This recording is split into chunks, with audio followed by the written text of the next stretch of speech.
ಬೇಸಿಗೆ ಎಂಟ್ರಿ ಕೊಡೋ ಮೊದಲೇ ಬಿಸಿಲಿನ ತಾಪ ಸುಡುವಂತಾಗಿದೆ.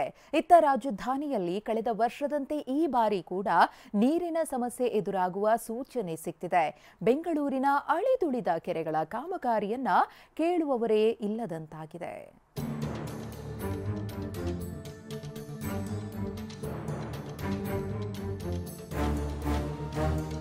ಚಳಿಗಾಲ ಮುಗಿಯುತ್ತಿದೆ, ಬಿಸಿಲಿನ ಆಟ ಶುರುವಾಗಿದೆ. ಬೆಂಗಳೂರಿಗೆ ಬೇಸಿಗೆಯ ಝಳ ಅದಾಗ್ಲೇ ತಟ್ತಿದೆ. ಈ ಬಾರಿ ನಗರಕ್ಕೆ ಮತ್ತೆ ಜಲಕ್ಷಾಮದ ಹೊಡೆತ ತಟ್ಟೋದು ಪಕ್ಕಾ ಆಗಿದೆ. ಯಾಕಂದ್ರೆ ರಾಜಧಾನಿಯ ಅಂತರ್ಜಲದ ಅನ್ನದಾಳದಂತೆ ಇರೋದೇ ಕೆರೆಗಳು. ಆದ್ರೀಗ ಈ ಕೆರೆಗಳನ್ನ ಪಾಲಿಕೆ ಮರೆತಿದೆ. ಆರ್ಆರ್ ನಗರದ ಮಲ್ಲತ್ತಹಳ್ಳಿ ಕೆರೆಯನ್ನ ಕೇಳೋರೇ ದಿಕ್ಕಿಲ್ಲದಂತಾಗಿದೆ. ವರ್ಷದ ಹಿಂದೆ ಶುರುವಾದ ಕಾಮಗಾರಿ ಆಮೆಗತಿಯಲ್ಲಿ ಸಾಗ್ತಿರೋದು ಆತಂಕ ಸೃಷ್ಟಿಸಿದೆ.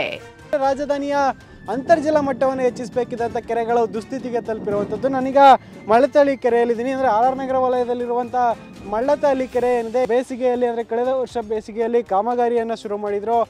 ಇಲ್ಲಿ ಸುತ್ತ ವಾಕಿಂಗ್ ಪಥವನ್ನು ಮಾಡೋದಕ್ಕೂ ಕೂಡ ಕಾಮಗಾರಿ ಆರಂಭ ಆಗಿತ್ತು. ಆದರೆ ಒಂದು ವರ್ಷ ಕಳೆದರೂ ಕೂಡ ಕಾಮಗಾರಿ ಇನ್ನೂ ಮುಗಿದಿಲ್ಲ. ಜೊತೆಗೆ ಆ ಕೆರೆಯಲ್ಲಿ ಇರುವಂಥ ನೀರು ಕೂಡ ಸ್ವಲ್ಪವೇ ಖಾಲಿ ಆಗ್ತಾ ಇರುವಂಥದ್ದು.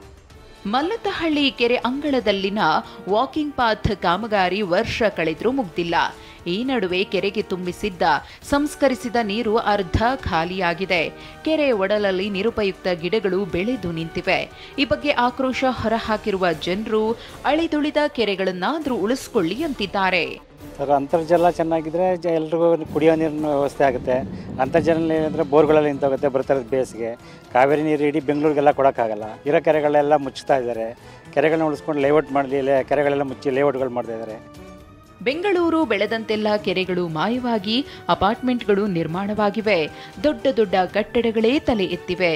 ಹೀಗಿರುವಾಗ ಸರ್ಕಾರ ಅಳಿದುಳಿದಿರುವ ಕೆರೆಗಳನ್ನಾದರೂ ಉಳಿಸಿಕೊಳ್ಳುತ್ತಾ ಕಾದು ನೋಡಬೇಕಿದೆ. ಶಾಂತಮೂರ್ತಿ, ಟಿವಿ9 ಬೆಂಗಳೂರು.